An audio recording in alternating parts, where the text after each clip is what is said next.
I put on my running shoes with springs, designed to cushion the impact on the ground. It was my nightly ritual, something I did every single day without fail, running to the neighboring town, keeping my body busy and my mind free of thoughts. It was almost 5 o'clock, and the sun still stubbornly lingered in the sky, painting everything with a pale golden light. I opened the door and was greeted by a strange smell. A mix of dampness and decay floated in the air, coming from somewhere behind me. The rotting stench made me wrinkle my nose, but I ignored it. I needed to run. I started climbing the hill, the wind against my face. I passed the entrance to the interstate highway, maintaining a steady pace. I was running at about 4 kilometers per hour, a moderate speed to warm up. I crossed the rusty sign that read "No Passing" and smirked bitterly. "Who's going to pass you now?" I murmured to myself, my voice lost in the emptiness of the road. I kept running along the highway, the sound of my shoes hitting the wet asphalt echoing in the silence. When I approached the old brothel, a shiver ran down my spine. The place had been creepy at its best, but now, the sign that once announced the brothel's name, something vulgar and flashy, lay fallen beside the building, which now resembled a charred carcass. The letters were faded, the wood that had supported the structure blackened and twisted like burned bones, and the windows were nothing but dark, empty holes that seemed to watch me as I passed. The brothel was near a lake that used to reflect the vibrant, colorful lights of the facade on festive nights. Now the water was dark, with an oily sheen under the faint light remaining from the day. The shore was littered with debris, broken bottles, pieces of wood that seemed to be parts of the building, and something that looked like a piece of red fabric. A horrible smell emanated from the area, thicker than the stench of death I had encountered earlier. It was like a mix of rot and burning, as if decay itself had permeated the air. I looked at the entrance and saw that the old double doors, which used to spin open to welcome customers, were fallen, lying wide open on the ground. Inside, everything was in ruins.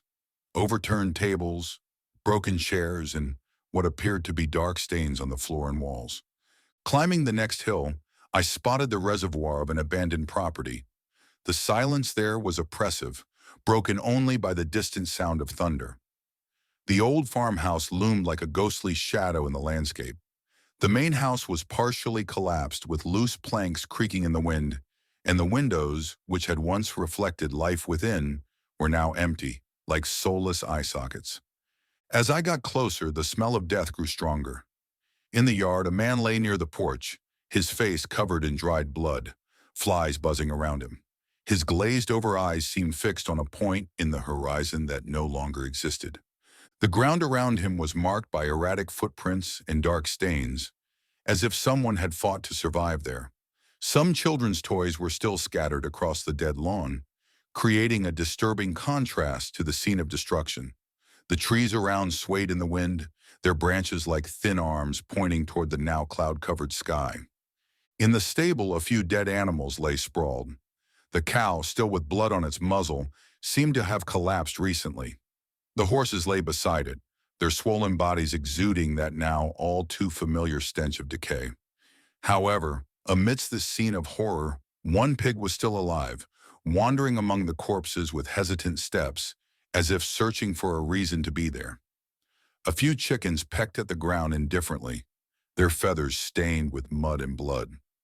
I passed through the fallen fence. Over the next hill, I spotted the reservoir of a place that seemed to have been abandoned long ago.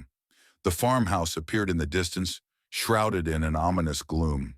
The trees around it, twisted by the wind, cast unsettling shadows over the waterlogged ground. As I got closer, the smell of blood mixed with decay hit my nose like a punch, making the air almost unbreathable. In the yard of the house, a man lay sprawled, his face marked with dark patches of dried blood.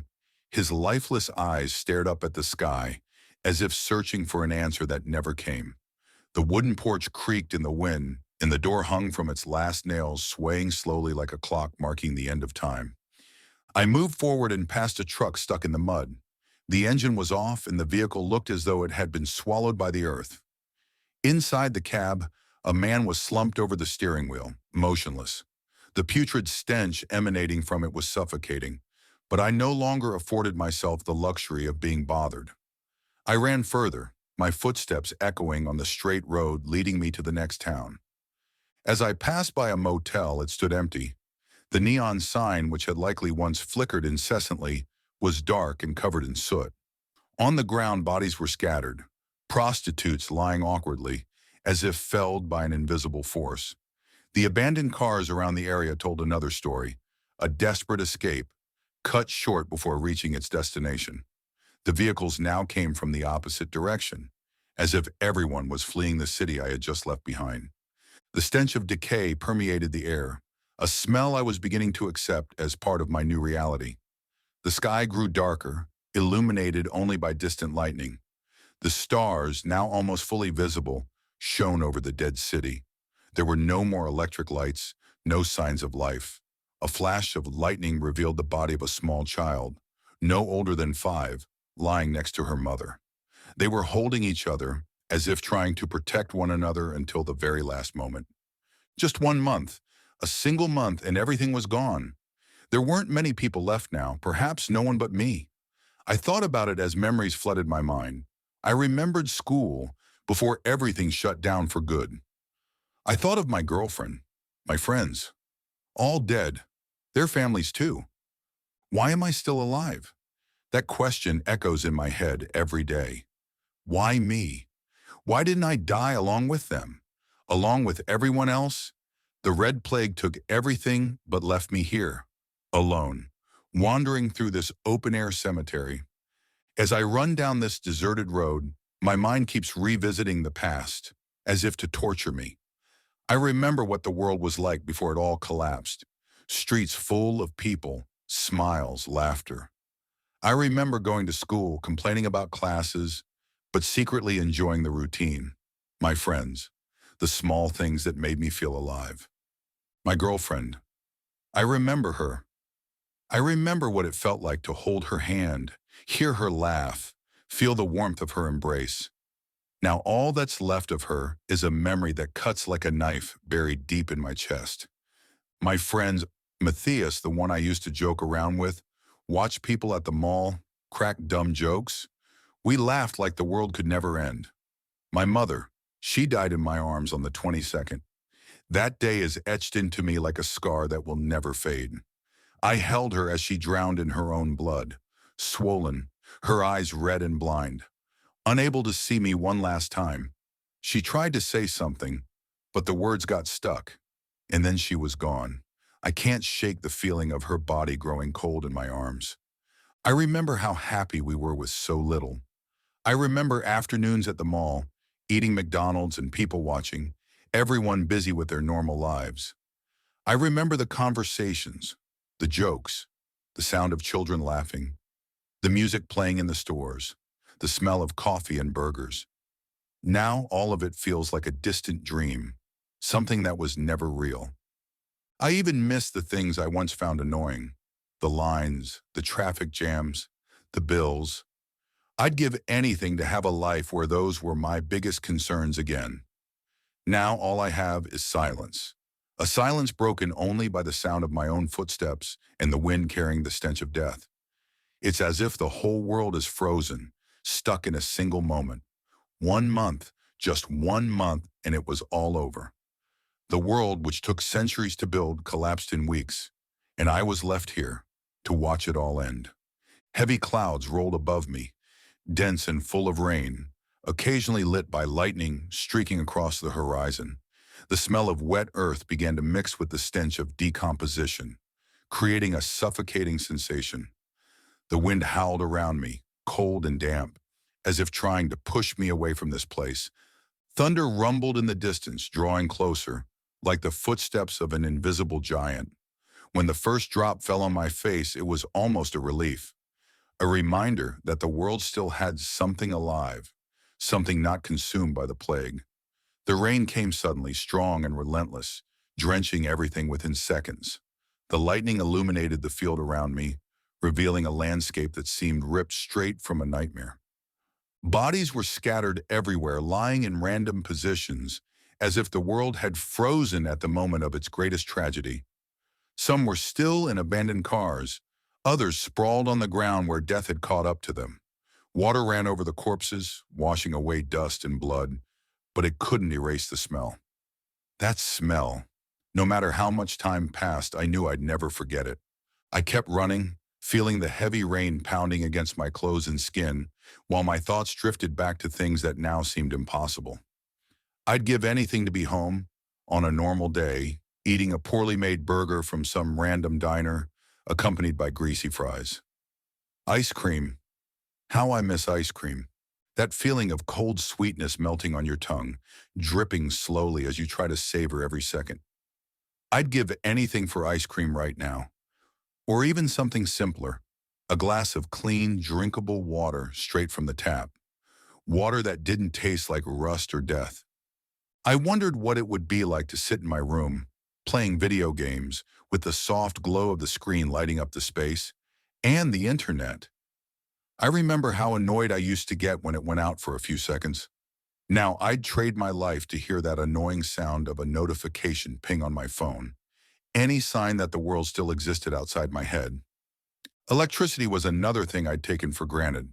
Just turning on a light when entering a room, opening the fridge to find fresh food, or turning on the TV to watch something stupid.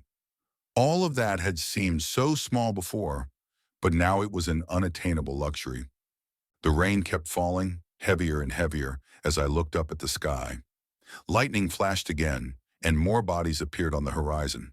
Children, mothers, men, people who once had dreams and worries just like me. Now they were there, motionless, as if they'd become part of the landscape. Why am I still here? I asked myself as the water streamed down my face, mixing with the tears I no longer tried to hold back. They called it INF1, the Beijing Flu, but I like to call it the end of the world. I don't know exactly how it started. In Germany, it felt like we were safe at first. The virus is far away, the newspaper said. We're taking all the necessary measures. Frankfurt Airport, a couple coming from Asia, nothing the government couldn't control. That's what they said. Within days, hospitals began to overflow.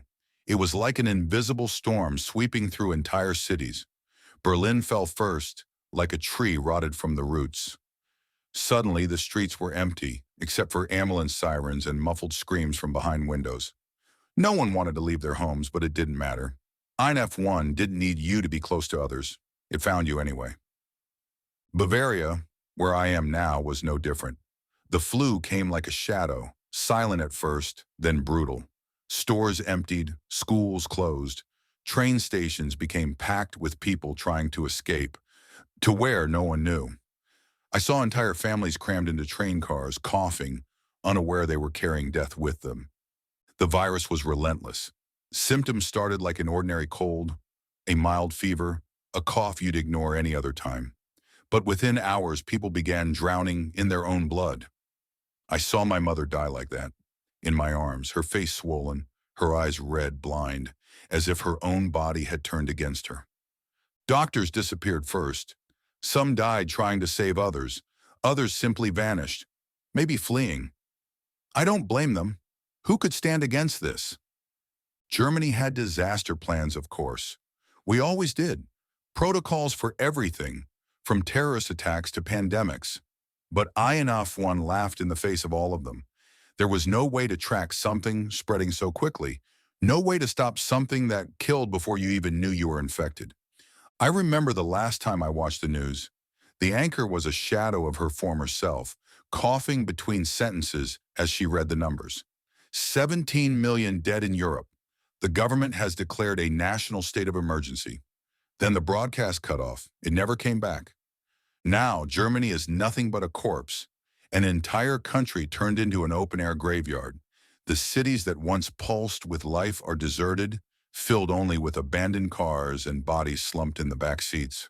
Houses that once felt like fortresses are now empty, except for signs of struggle, overturned furniture, bloodstains on the walls, locked doors that no one will ever open again. The smell, that's the worst. You never get used to it. Decomposition has taken over everything. The air is heavy, as if the very environment is dying alongside the people. I wonder if it'll ever go away. Maybe not. Maybe that's INF1's final legacy. I think about who we were before all this. Wealthy people driving luxury cars, living in expensive apartments, making plans for the future. Now, we're all the same. It doesn't matter if you are a banker, a teacher, or someone like me. INF1 didn't discriminate. It just took. Frankfurt, Munich, Hamburg, Berlin, all wiped out. Just the flu. It didn't need a war. It didn't need bombs or tanks. All it took was a virus. I wonder if anyone else survived somewhere. If there are others like me, trying to make sense of why we're still here. I used to ask myself every day, why didn't I die with the others? Why didn't I catch the red flu? Why was I the only one who made it through? But you know what? Screw it. The answer doesn't change anything. I walked to a dusty shelf in a local market and found a forgotten chocolate bar. It was slightly squished, the wrapper worn, but it was still chocolate. I picked it up, unwrapped it slowly, and took a bite, tasting the sweetness, though strange, as if my sense of taste wasn't the same anymore. While rummaging through the market, I saw a man lying next to the ATM. He had died there, his card still in hand. Dried blood pooled around him, and the air was thick with the stench of decaying flesh. I continued along the straight road, the soles of my shoes echoing on the cracked asphalt. The city appeared on the horizon, like all the others. Dead, silent. The same scene I had memorized by now. As I got closer, I saw the city sign at the entrance. Charred, the remnants of the name burned and unrecognizable. The metal was twisted, as if it had passed through hell. On the streets, thousands of abandoned cars clogged the roads, blocking any chance of passage. Many drivers were still inside, dead, their bodies strapped in by seatbelts. Some had their heads slumped against the steering wheels. Others had their eyes open, frozen. I kept walking, the stench of death hanging in the air around me. I passed over a speed bump and saw an old woman lying next to it. Her white hair was tangled, and her skin, dry and pale, seemed almost fused with the concrete. Further ahead, a man lay on the sidewalk, his fingers still outstretched toward his house's door. Maybe he had tried to go back for something. Maybe he thought he'd be safe inside. It didn't matter. The world didn't end with explosions or anything grand. There wasn't a meteor tearing across the sky or volcanoes spewing fire. It wasn't a nuclear war reducing everything to ashes or electromagnetic pulses wiping out technology. It was just a flu no one could stop. INF1, the red flu, silent and deadly, erased centuries of civilization in mere weeks. I looked at the city again, its empty streets, silent homes, stores left open with looted shelves. The world collapsed because of something so small we couldn't even see it. Just the flu. That was enough to destroy everything we had built. Thunder rumbled in the distance, announcing the approaching rain, and the wind turned colder. A flash of lightning illuminated the street ahead, revealing more bodies. I saw a small child lying next to a bicycle. A school backpack spilled open behind them. A few steps farther, there was another body, what looked like the child's mother, arms outstretched, trying to shield her until the very last moment. Has this happened before? Did another civilization at some point fall to something this simple? Thick raindrops began to fall hard, bursting against the asphalt, forming puddles that seemed like distorted mirrors of the sky. The wind howled, sharp and biting, and the thunder punched through the air, making the ground tremble beneath my feet. The city was dead, but it felt like nature itself wanted to remind me there was still power in the world, even if only to destroy what was left. I ran. My steps splashed water in every direction as I searched for any place to take shelter. The cold cut through my skin, and the heavy rain-soaked clothes clung to my body, making every movement harder. I looked around, but everything seemed empty, desolate. Silent buildings, broken windows, abandoned cars forming a useless labyrinth. With each flash of lightning, the scene lit up for a second, revealing details I wished I couldn't see. Corpses scattered in the streets, some half submerged in puddles, others lying in impossible positions like ragdolls. Finally, I spotted a small house with open windows and a door slightly ajar. I ran toward it, ignoring the smell coming from inside. I already knew what I'd find, but I had no choice. I stepped in, pushing the creaking door open, and shut it behind me to block out the wind. Inside, the smell was almost suffocating. Mold, decay, and something sickly sweet I couldn't identify. The living room was filled with dusty furniture, papers scattered on the floor, and dark stains on the walls. On the couch, a couple sat, or what was left of them. Both had swollen faces and dark patches around their mouths and noses, their hands still clasped together as if they had faced death united. The sight made my stomach twist, but I looked away. I didn't have the energy to care anymore. I kept exploring, moving down a narrow hallway. In one of the bedrooms, I found more bodies, children this time. A little girl held a blood-stained teddy bear, and a boy lay beside her, staring blankly at the ceiling. I left quickly. I couldn't stay in that room another second, but outside the rain was an impenetrable wall.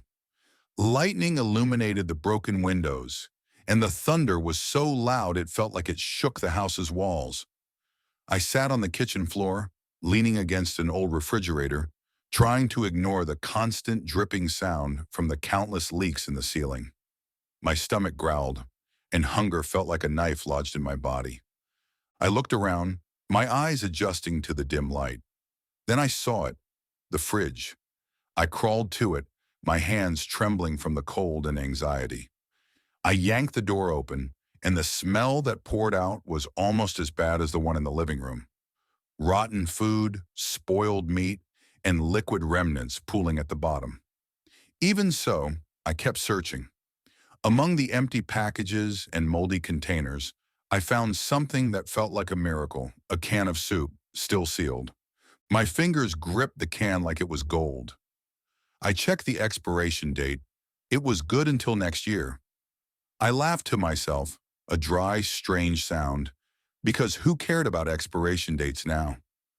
I took the can and rummaged through the kitchen for something to open it. Finally, I found a rusty can opener. When I managed to open the can, the smell of the soup wasn't exactly appetizing, but it was still food. The rain kept pounding outside, but in that moment, with the can of soup in my hands, I felt more human than I had in weeks. I ate the soup cold, straight from the can. The salty liquid and mushy bits of vegetables filled my empty stomach, and for a moment, the terrible taste didn't matter. It was warmth in a cold world. It was life in a world of death. I leaned against the wall, listening as the thunder slowly drifted farther away. Outside, the world was finished, but here, with that empty can by my side, I allowed myself a moment of peace.